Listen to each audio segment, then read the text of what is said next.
नमस्कार, मैं हूं संजय शर्मा। आप देख रहे हैं 4PM न्यूज नेटवर्क। मेरे लिए ये खुशी की बात है कि 4 दिन पहले मैंने जो कार्यक्रम किया था, राहुल गांधी ने आज उस पर मोहर लगा दी।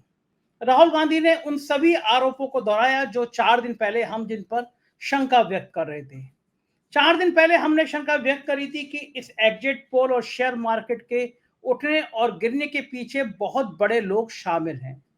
राहुल गांधी ने आज सारी बातें वही दोहराई और ठीक बात भी है। अचानक शेयर मार्केट बहुत ऊंचाई तक चढ़ता है। कहा जाता है कि प्रधानमंत्री ने इशारा किया, गृह मंत्री ने इशारा किया, वित्त मंत्री ने इशारा किया कि 4 जून को शेयर मार्केट में भूचाल आ जाएगा, मतलब बहुत रिकॉर्ड तोड़ चढ़ेगा। सब मान रहे थे कि अगर एग्जिट पोल ये संकेत देता है कि सरकार भाजपा की आ रही है तो शेयर मार्केट चढ़ेगा। एग्जिट पोल पता था सभी को, ये आप भी जानते हैं, मैं भी जानता हूं सभी को, मतलब गृह मंत्री को, प्रधानमंत्री को, वित्त मंत्री को। एग्जिट पोल करने वाली कंपनियों के तार जुड़े हुए थे, प्रधानमंत्री से, गृह मंत्री से, वित्त मंत्री से। इन सभी को पता था कि एग्जिट पोल में साफ हो गया कि सरकार नहीं आ रही है। तब लाखों करोड़ कमाने की एक नायाब योजना सोची गई और एग्जिट पोल के फर्जी आंकड़े जारी कराए गए। साथ ही संकेत दिया गया कि इसके बाद पूर्णकालिक सरकार बन रही है, पूरे बहुमत के संग बन रही है, शेयर खरीद लो। लोगों ने आंखें बंद करके शेयर खरीदे और मैंने अपने शो में तभी कहा था कि मैं बड़ा अक्लमंद था, थोड़े थोड़े पैसे बचा के मैंने भी शेयर खरीद रखे थे। लेकिन जैसे ही एग्जिट पोल आया, नतीजे आने से पहले ही मैंने शेयर अपने बेच दिए, क्योंकि मुझे पता था कि सरकार किसी कीमत पे पूर्ण बहुमत की नहीं आ रही है। उत्तर प्रदेश झाड़ू लगाने जा रहा है और मुझे निश्चित रूप से फायदा हुआ। अगर मैं शेयर नहीं बेचता तो मैं भी उन लोगों में शामिल होता जिनका बहुत कुछ नुकसान हुआ है। राहुल गांधी ने आज वो सारे आरोप दोहरा दिए, तो मैं चाहता हूं कि मैं वो शो आपको दिखाऊं 4 दिन पहले का, जिसमें हमने ये आशंका व्यक्त करी थी कि शेयर मार्केट में बड़ा खेल हुआ है। और मैं ये भी मांग करूंगा कि अब इस खेल के पीछे के लोगों की वास्तव में जांच होनी चाहिए। प्रशांत किशोर क्यों तोते की भाषा बोल रहे थे कि सरकार इतने प्रचंड बहुमत से आ रही है, भाजपा को 300 से कम सीटें नहीं मिलेगी? क्यों माई एक्सिस, सी वोटर समान तमाम लोग इस तरह के फर्जी आंकड़े जारी कर रहे थे? कहीं इन सब के पीछे एक लाखों करोड़ रुपए का सट्टा बाजार तो नहीं था? इसकी जांच जरूरी है। दिखाता हूं मैं उस दिन की जो चर्चा, सुनिएगा पूरी, तब आपको समझ में आ जाएगा कि 4 दिन पहले जो हमने कहा, राहुल गांधी ने आज वो सारी बातें फिर दोहराई हैं। सुनिए मेरी और राजीव रंजन की ये बातचीत। नमस्कार, मैं हूं संजय शर्मा। आप देख रहे हैं 4PM न्यूज नेटवर्क। आप भी चौंक गए होंगे एग्जिट पोल के नतीजे देखकर। देश में बहुत निराशा का माहौल था, लोग गुस्से में थे, महंगाई से, बेरोजगारी से। महिलाएं परेशान थी, बेरोजगार परेशान थे, किसान परेशान थे, और एग्जिट पोल कह रहा है कि सब बम बम है। भाजपा और ताकत से आ रही है, एनडीए और ताकत से आ रहा है, प्रधानमंत्री की ताकत और बढ़ेगी। क्या माना जाए कि एग्जिट पोल सही है या गलत है? फैसला तो 4 जून को होगा। लेकिन हाँ, ये एग्जिट पोल सबको शॉक कर रहे हैं। किसी को उम्मीद नहीं थी। उत्तर प्रदेश ऐसा राज्य जहां पे भाजपा की बहुत हालत पतली दिख रही थी, वहां लगा कि झटका नहीं लग रहा है। बंगाल में बीजेपी का बहुत अच्छा करते हुए दिखाया, उड़ीसा में बहुत अच्छा करते हुए दिखाया। क्या एग्जिट पोल सही है या इनके पीछे कोई साजिश है? 4 जून को नतीजे अलग आएंगे, ये एग्जिट पोल अलग है। क्या है रणनीति? कोई बाजार की बात है, कोई सट्टे की बात है, कोई जबरदस्त खेल है? इन सारी बातों पर बातचीत करने के लिए मैंने सोचा कि बिजनेस फील्ड से जुड़े हुए एक ऐसे पत्रकार से बात करूं जिसको बिजनेस की जानकारी है, जिसको राजनीति की जानकारी है, बहुत बेबाक होके बड़ी बहादुरी के साथ बोलते हैं। तो चलते हैं महाराष्ट्र, और महाराष्ट्र में राजीव रंजन से पूछते हैं कि हाल क्या है। राजीव भाई, बहुत बहुत स्वागत है आपका। क्या लग रहा है आपको कि महाराष्ट्र में जो बम बम दिखाया, ये दिखाया लगभग बराबर बराबर की सीटें हैं? क्या मानना है आपको एग्जिट पोल पे? आपका क्या कमेंट है? यूजलेस, मीनिंगलेस एक्सरसाइज है ये एग्जिट पोल। ठीक है, समय की बर्बादी है। इन्होंने सोचा कि भाई हमने वैसे इनके 10 साल बर्बाद किए हैं, तो इनके वीकेंड को भी बर्बाद कर देते। 2 दिन ही तो बर्बाद करेंगे, सैटरडे संडे, है ना? नहीं तो लोग जो है जाके चिल्ड बियर, तो चलो इन लोग का जो है पूरा दिन ही खराब कर देते हैं 2 दिन, है ना? यही इनका मकसद है और कुछ नहीं है। मैं आपको ये बताना, किताब है द आर्ट ऑफ वॉर, ठीक है, सुन त्जू ने लिखी है। जितने भी मार्केट के स्ट्रैटेजिस्ट है, जितने भी बड़े बड़े स्ट्रैटेजिस्ट, पॉलिटिकल स्ट्रैटेजिस्ट रहते हैं, ये सभी लोगों ने किताब पढ़ी है the art of war. Chinese author 2-3 हजार साल पहले हुए थे, ठीक है। इन्होंने इसमें ये क्लियरली कहा है कि अच्छा जनरल वही होता है जो बिना युद्ध लड़े ही युद्ध को जीत जाए। ठीक है, तो नरेंद्र मोदी जी और इनकी जो पूरी पलटन है, इनका यही प्रयास है कि बिना युद्ध को लड़े हुए ही युद्ध को जीत लिया जाए, इस तरीके से मानसिक रूप से डिमोरलाइज कर दिया जाए इंडिया अलायंस के योद्धाओं को। ठीक है, कि वो जिस दिन काउंटिंग होगी उनका मोराल जो है वो it will be at its एब, नादीर, सबसे निचले स्तर पे रहेगा, ताकि ऑन द स्पॉट यदि कुछ भी गड़बड़ी करना हो तो गड़बड़ी की जा सके। आप इस बात को समझिए, मैं आज आपको बता रहा हूं, बहुत पुख्ता सोर्सेस से मेरे को इंफॉर्मेशन मिली है। काउंटिंग के दिन भी शुरुआत में काउंटिंग उन असेंबली सीट से की जाएगी हर स्टेट में जहां पर बीजेपी स्ट्रांग है। तो स्टार्टिंग के 3-4 फेजेस में आपको दिखेगा कि बीजेपी लीड कर रही है। एग्जिट पोल में 2-3 दिन पहले ही बता दिया गया कि बीजेपी 350 जा रही है एनडीए। तो इससे क्या होगा, इंडिया अलायंस के जो खड़े हुए हैं वहां पर काउंटिंग एजेंट, पोलिंग एजेंट जो है, उनका मोरल नीचे जाए। ठीक है, और वो जो है अपने कंसंट्रेशन पावर को लूज करेंगे और उसी दौरान पूरा खेल करने की जो है वो कोशिश की जाएगी। मैं कांग्रेस और इंडिया अलायंस के सारे बड़े लीडर से ये अनुरोध करता हूं कि वो अपने सैनिकों को जो उनके वॉरियर्स हैं, योद्धा हैं, उनको वो मेंटली 2 दिन संडे और मंडे पूरी तरीके से ट्रेन करें कि वो 1 मिनट के लिए भी काउंटिंग के दिन अपने कंसंट्रेशन पावर को वीक ना करें, वो किसी भी तरीके से अपने मनोबल को नीचे ना जाने दें। ये पूरा का पूरा डिमोरलाइज करने का खेल है। देखिए, मैं एक छोटी सी चीज आपको समझाता हूं एग्जिट पोल की। मोटा मोटी 1,500 से 2,000 पोलिंग बूथ होते, ठीक है, एक लोकसभा कंस्टिट्यूएंसी। अब मुझे बताइए उत्तर प्रदेश जैसा स्टेट, ठीक है, 2,000 भी अगर मैंने पकड़ा मल्टीप्लाई बाय 80 तो कितना हुआ, 1,60,000 पोलिंग बूथ। ठीक है, 1,60,000 पोलिंग बूथ पे ये एग्जिट पोल वालों ने कितने पोलिंग बूथ से सैंपल कलेक्ट किए? ठीक है, इनके पास तो गिन के 8-10 लोग रहते हैं, तो ये 8-10 लोग जो हैं, ये या मान लीजिए 50 भी रहते हैं, 1,60,000 पोलिंग बूथ पे कितनों को कवर करेंगे? राजीव जी, इन्होंने कहा सी वोटर वालों ने 4,30,000 सैंपल लिए हैं, यानी 140 करोड़ 4,30,000 जो होंगे। हाँ, 4,30,000 लोगों से इन्होंने बात किया है। मैं तो यहाँ पोलिंग बूथ ही बता रहा हूँ, 1,60,000 पोलिंग बूथ होगा कम से कम उत्तर प्रदेश में। ठीक है, टोटल वोटर्स इंडिया में है 98 करोड़। अगर मैं ये पकड़ूं कि 60% भी मतदान हुआ है तो 9.8 10% हुआ। 9.8 इंटू 6, 6 48, 6 9 58.8 करोड़, यानी मोटा मोटी 58 करोड़ लोगों ने वोट डाला है। 58 करोड़ में इन्होंने कितने सैंपल कलेक्ट किया? 3 लाख लोगों का, 3.5 लाख का जो बताया, 4 लाख का। तो 4,58 करोड़ में 4 लाख तो साहब 0.1% भी नहीं है। 58 करोड़ का 1% होता है 5.8 करोड़। ठीक है, उसके 10% सॉरी 1% होता है 58 लाख और 0.1% होता है 5.8 लाख। तो ये तो 0.1% कम लोग से भी छोटा सैंपल साइज है और उसके बेसिस पे इतनी बड़ी बड़ी बातें कर रहे हैं लोग। ये कुछ नहीं है, ये सैटरडे संडे की गर्मी में जो आप लोग अपने मानसिक संतुलन और खुश रहने के लिए जो चिल्ड बियर पीना चाहते थे, ये आपको वो सुनहरे मौके से दूर ले जाने का इन्होंने कोशिश किया कि आप अपने हॉलीडे को एंजॉय ना करें। मेरे को कम से कम 50 फोन आ गए संजय जी आपके 4 PM के व्यूअर्स के कि साहब ये क्या हो रहा, क्या रहा। मैंने इनको समझाया कि भैया चिंता चिता की तरफ लेके जाती है, ओवर थिंकिंग किल्स यू।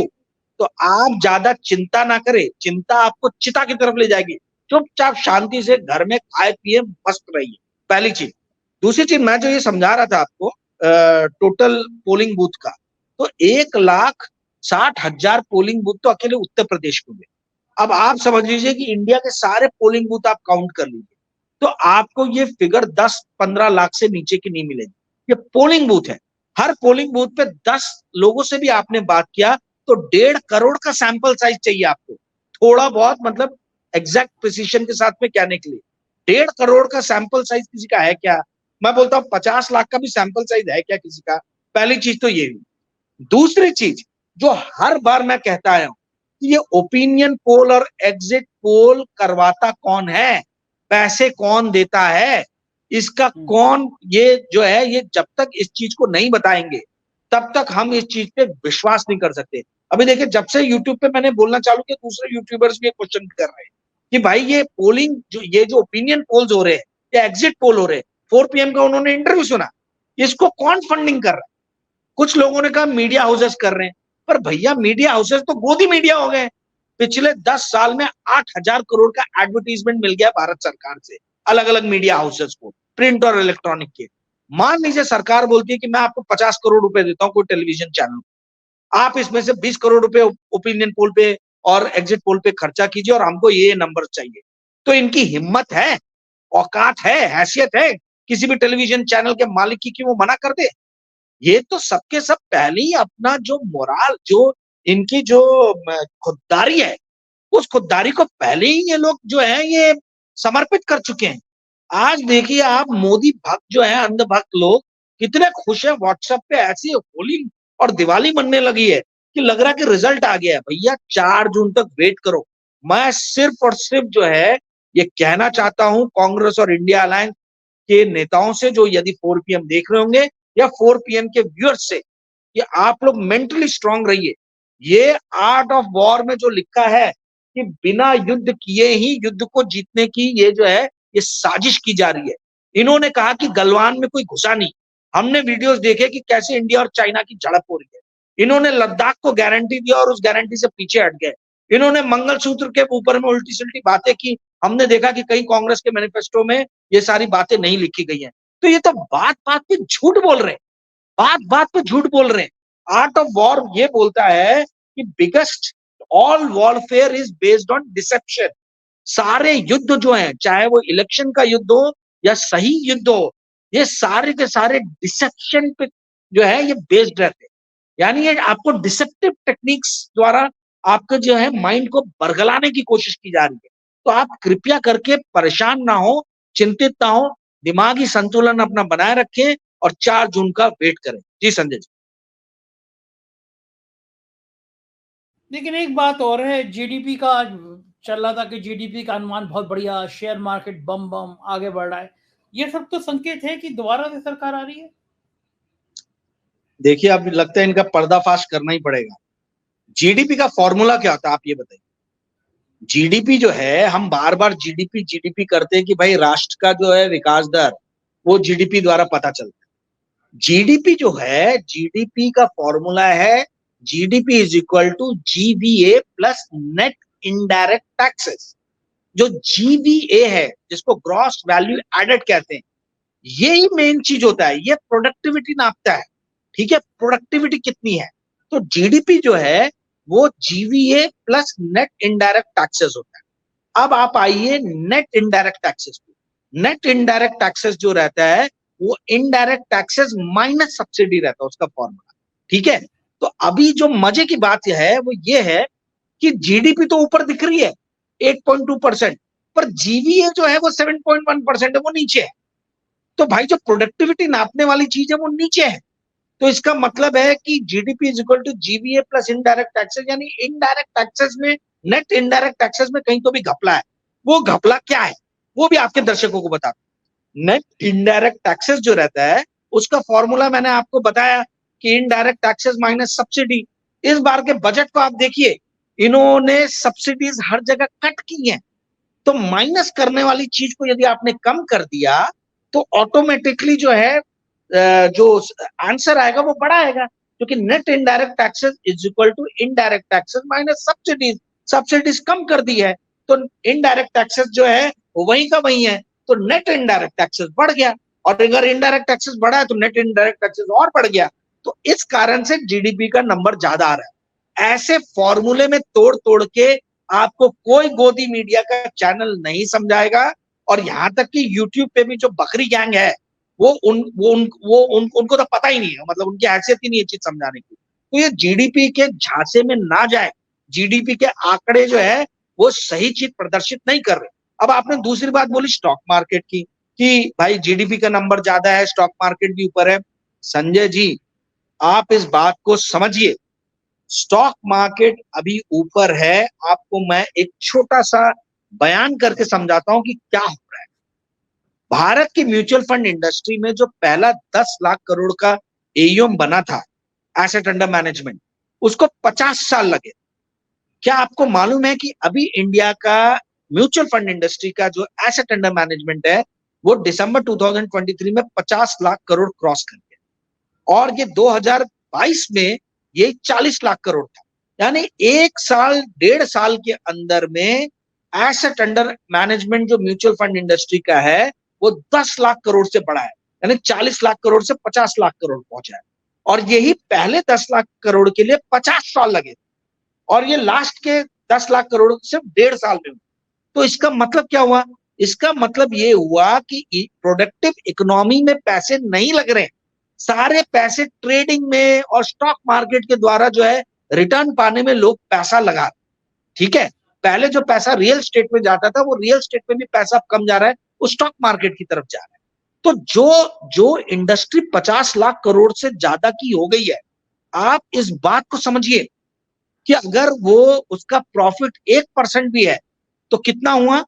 उसका प्रॉफिट अगर 1% में, तो 50 लाख करोड़ का 1% होता है 50,000 करोड़। 50,000 करोड़ का यदि वो 5% भी मीडिया पे, एडवर्टाइजिंग पे या दूसरी चीजों पे खर्च करता है तो वो होता है 2,500 करोड़। आपको मैं आज का बता रहा हूं, इकोनॉमिक टाइम्स में छपा है, आप पढ़िए। जूलियस बेयर के बहुत बड़े ये हैं, अधिकारी हैं, मैथ्यूज। मैथ्यूज जी ने इंटरव्यू में कहा है कि सारे एग्जिट पोल वाले जो है वो ये म्यूचुअल फंड इंडस्ट्री के पेरोल पे है, पैसे इनको वहां से मिल रहे। ठीक है, ये मैं नहीं बोल रहा, इकोनॉमिक टाइम्स में छपा है, आप पढ़ सकते, कोई भी पढ़ सकते।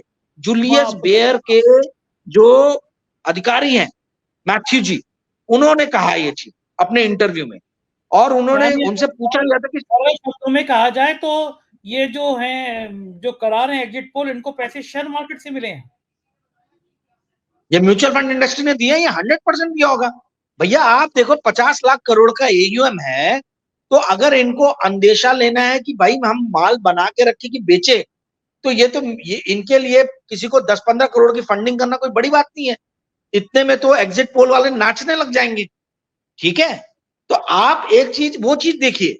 दूसरी चीज देखिए कि एफआईएस जो है वो मैक्सिमम शॉर्ट पोजीशन पे बैठे हुए हैं। ठीक है, यदि लोगों को लगता है कि स्टॉक मार्केट नीचे जाने वाला है तो वो पुट ऑप्शन खरीदते हैं, अगर उनको लगता है कि मार्केट ऊपर जाने वाला है तो कॉल ऑप्शन खरीदते हैं। तो आज की डेट में आप देखिए, एफआईएस ने भारी मात्रा में पुट ऑप्शन खरीदा है।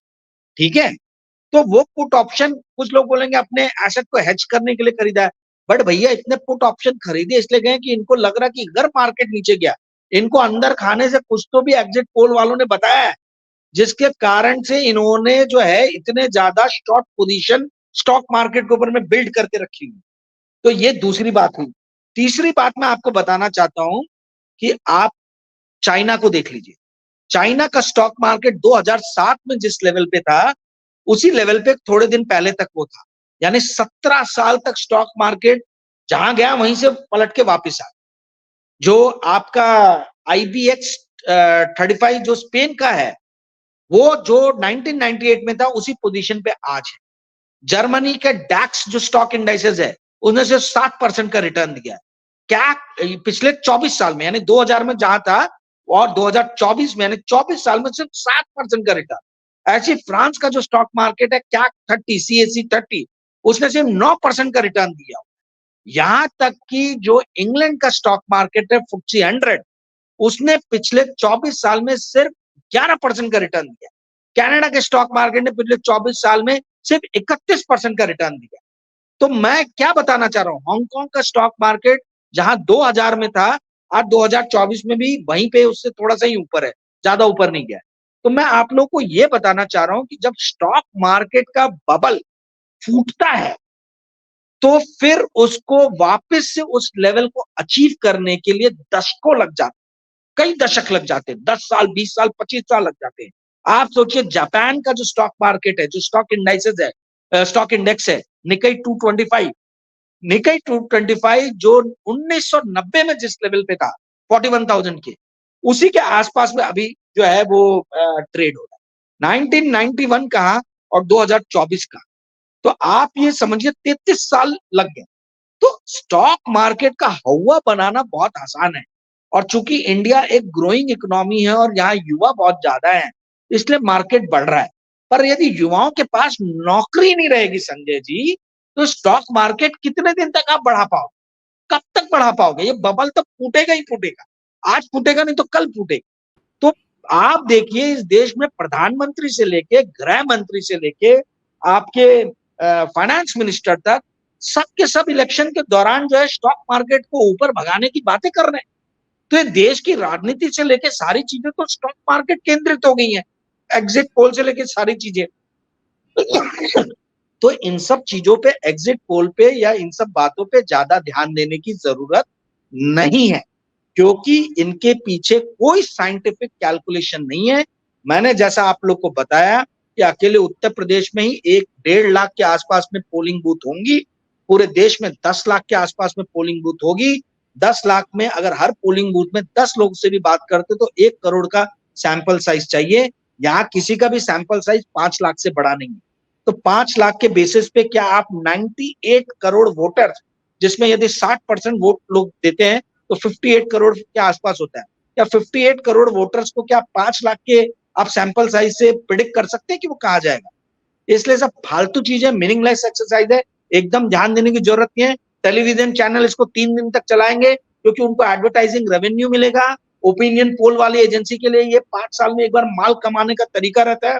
बम बम माल वो कमा रहे हैं। इनके माल कमाने के चक्कर में आप अपने ध्यान को और आप अपने मन की शांति को जो है बर्बाद ना होने दें। चिल रहे, मस्त रहे, बढ़िया खाए पिए। ट्यूसडे को आपको रिजल्ट सामने दिख जाएगा।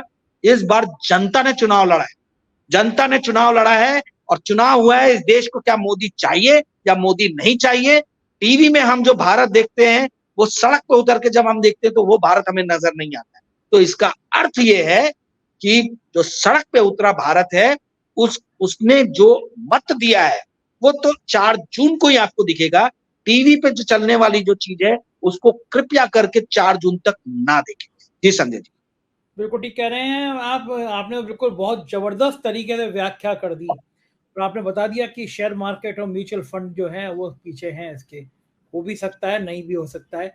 महाराष्ट्र में आपका जो एग्जिट पोल है वो 23 से 26-27 सीटें दे रहे हैं आमतौर पे, सभी मिला जुला निष्कर्ष निकालूंगा।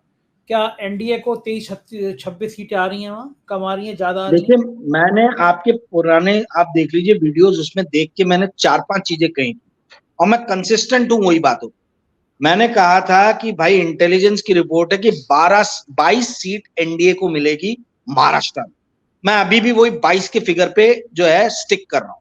मैंने कहा था कि वेस्ट बंगाल में 8 से 9 सीट इनको मिलेगी, बहुत हुआ तो एक और बढ़ा लीजिए 10 सीट, इससे ज्यादा नहीं मिलने वाली। ठीक है, ये भी आप पुराने वीडियोस में देख लीजिए, यही है। मैंने ये कहा था कि एनडीए को, बीजेपी को नहीं, एनडीए को 190 सीट मिलेगी, और मैंने कहा था कि 30 सीट इधर या उधर हो सकती है। तो 220 से 225 सीट पकड़ लीजिए। इसमें हार्डली 15 सीट होगी अलायंस की और बाकी सारी सीटें बीजेपी की होगी। तो यदि 190 है तो 175 सीट भाजपा की और 15 सीट अलायंस की। अगर 220 है तो 205 सीट जो है वो भाजपा की, 15 सीट अलायंस की। इससे ज्यादा की औकात नहीं है इनके अलायंस पार्टनर्स की। मैं आज भी उस बात पे स्टिक हूं। चौथी बात जो मैं बताना चाह रहा हूं, जो मैंने कहा है पहले और अभी मैं फिर दोहरा रहा हूं, माफ कीजिएगा बहुत गर्मी है नागपुर में, इसलिए मैं बार बार पसीना पोंछ रहा हूं। ठीक है, तो ये चौथी चीज जो मैं आपको बताना चाह रहा हूं, जो मैंने कहा था कि इंडिया अलायंस बहुमत को इजीली क्रॉस करेगा। और मेरी बात को देखिए, खड़गे जी ने भी आज कहा कि हम 295 प्लस जाएंगे। अभी तक फिगर नहीं दिए थे उन्होंने, भाई वही फिगर वो बोल रहे हैं कि 295 प्लस जाएंगे। मैंने कहा था 300 तक टच करेंगे। आपको संजय जी ये जान के हैरानी होगी कि 4 PM में जब मैंने ये कहा था कि क्या हमारे प्रधानमंत्री जी की मानसिक स्थिति जो है वो इस लायक है कि उनके हाथ में न्यूक्लियर बटन दिया जाए, राहुल गांधी ने उसके 5-6 दिन बाद वही चीज बोलना चालू किया। तो 4 PM का आपका संजय शर्मा का शो जरूर राहुल गांधी या कांग्रेस के कोई बड़े लीडर देख रहे हैं कि जो हम यहाँ बातें बोल रहे हैं वो अपने उस पर स्टेज पे बोल रहे हैं। मैंने जो भी बातें बोली है मैं उस पर स्टिक हूं। ठीक है, कि इनको इतनी ही सीट जो है मेरे कैलकुलेशन के हिसाब से, जो मेरा इंटेलिजेंस नेटवर्क है जो इतने सालों में मैंने डेवलप किया है, कल्टीवेट किया है, उसके हिसाब से किसी भी हाल में एनडीए की सरकार नहीं बन रही। पांचवी और आखिरी चीज जो मैंने कही थी कि मोदी जी के पॉलिटिकल करियर का सूर्यास्त 4 जून से हो जाएगा। आप देखिए वो सूर्यास्त होगा यदि इन्होंने, जी पहले लाइन पूरी करिए आपकी। अब यदि इन्होंने मेंटली जो आज एक वॉरफेयर खेला है एग्जिट पोल के जरिए, यदि कांग्रेस और इंडिया अलायंस के लीडर्स अभी से कोई प्रिकॉशनरी मेजर नहीं लेते हैं, यदि ये नेक्स्ट 2 दिन तक अपने पूरे सैनिकों को, अपने पूरे जो इनके एक्टिविस्ट हैं, इनको नहीं ट्रिगर करके तैयार रहने के लिए कहते हैं, तो आप ये समझ जाइए कि कुछ भी खेल हो सकता है काउंटिंग के दिन। पहली चीज। दूसरी चीज क्या है, देखिए संजय जी, लास्ट इसमें मैंने अपना नंबर दिया था, आपको हैरानी होगी, मेरे को कम से कम 900 के ऊपर मैसेजेस आए और 250 कॉल आए हैं पिछले 2 या 3 दिन में, और उसमें लगभग 1/3 लोगों ने इतना गंदा गंदा बोला मीडिया के बारे में, मैसेजेस में या फोन पे भी बात करते हुए, कि मेरे को अब डर लग रहा है। अंजना ओम कश्यप, रूबिका लियाकत, सुधीर चौधरी, अर्णब गोस्वामी, रजत शर्मा, इन लोगों के लिए मुझे लगता है इनको सुरक्षा प्रोवाइड की जानी चाहिए। जनता बहुत गुस्से में है, जनता बहुत आक्रोश में है। तो ये जो है, ये देखिए, ये अगर 350 प्लस ये जाने वाले रहते तो इस तरीके के फीडबैक हमको पब्लिक से नहीं मिलते। पब्लिक से फीडबैक मिल रहा है, लोग खुद से होके फोन कर रहे हैं, खुद से होके मैसेजेस डाल रहे हैं। तो इससे ये चीज समझ में आ रही है कि ग्राउंड लेवल पे सिचुएशन बहुत अलग है, जो बातें हमको टीवी में देखने के लिए मिली। जी संजय जी, एक आखिरी सवाल, इस एग्जिट पोल से नागपुर, जहां पे आपको गर्मी लग रही है, वहीं पे संघ मुख्यालय भी है और वहीं पे गडकरी भी हैं, इस एग्जिट पोल से नागपुर में संघ मुख्यालय और गडकरी को गर्मी लगी होगी, ठंडक आई होगी, खुश होंगे, दुखी होंगे? नहीं, वो लोग तो बहुत खुश हैं, इसमें कोई शक नहीं है। 2-3 भाजपा के लोगों से बात भी हुई थी मेरी, दे आर वेरी हैप्पी। वो बोल रहे थे कि देखो राजीव, हमने तो पहले ही बोला था कि गडकरी साहब जो है 1 लाख से 1.25 लाख के मार्जिन से जीतेंगे, बट पता नहीं, मेरा जो इन्फॉर्मेशन है वो ये है कि या 35 से 40 हजार से गडकरी साहब जीतेंगे या गडकरी साहब हारेंगे। ठीक है, मार्जिन बहुत छोटा रहने वाला। पर भाजपा के जो, वही है ना, एग्जिट पोल आने के बाद में यहाँ पे जो कार्यकर्ता हैं भाजपा के, वो एकदम मोराल उनका बूस्ट हो गया। कांग्रेस वाले एकदम दब गए बेचारे। कांग्रेस वाले ना फोन कर रहे हैं, जिनके फोन आ भी रहे हैं वो यही बोल रहे हैं कि भैया क्या होगा, ये क्या दिखा रहे हैं ये लोग। तो उनको मैं यही बोल रहा हूँ कि भाई देखो, ओवर थिंकिंग किल्स यू। चिंता चिता की तरफ लेके जाएगी। आप फालतू में 2 वही जो राम रच राखा। हाँ, मतलब फालतू चीजों पे अपना सैटरडे संडे, अपना वीकेंड ना खराब करें। आपके वीकेंड को खराब करने के लिए इन्होंने ये काम किया है। बढ़िया खाइए पिए, मस्त रहिए। ट्यूसडे को जो है बजरंग बली का दिन है। बजरंग बली के दिन जो है सारे बजरंग बली, मैं तो हनुमान जी का खुद बहुत बड़ा भक्त हूँ, तो उस दिन देखना जो भी होगा अच्छा ही होगा इस देश के फ्यूचर। जी संजय जी, बहुत बहुत शुक्रिया राजीव भाई, आपने इतना समय दिया, आभार आपका। ये जो राजीव रंजन जी बात कर रहे थे और इनका मानना था कि इस एग्जिट पोल के पीछे कहीं ना कहीं म्यूचुअल फंड, सट्टा बाजार, शेयर मार्केट, ये सब इन्वॉल्व होता है। जो भी हो, 4 तारीख को नतीजे सामने आ जाएंगे। हम भी हैं, आप भी हैं, फिर चर्चा करेंगे। लोकतंत्र को ऐसे ही मजबूत बनाते रहेंगे, सरकार किसी की हो ऐसे ही सवाल खड़े करते रहेंगे, क्योंकि मीडिया का काम यही है।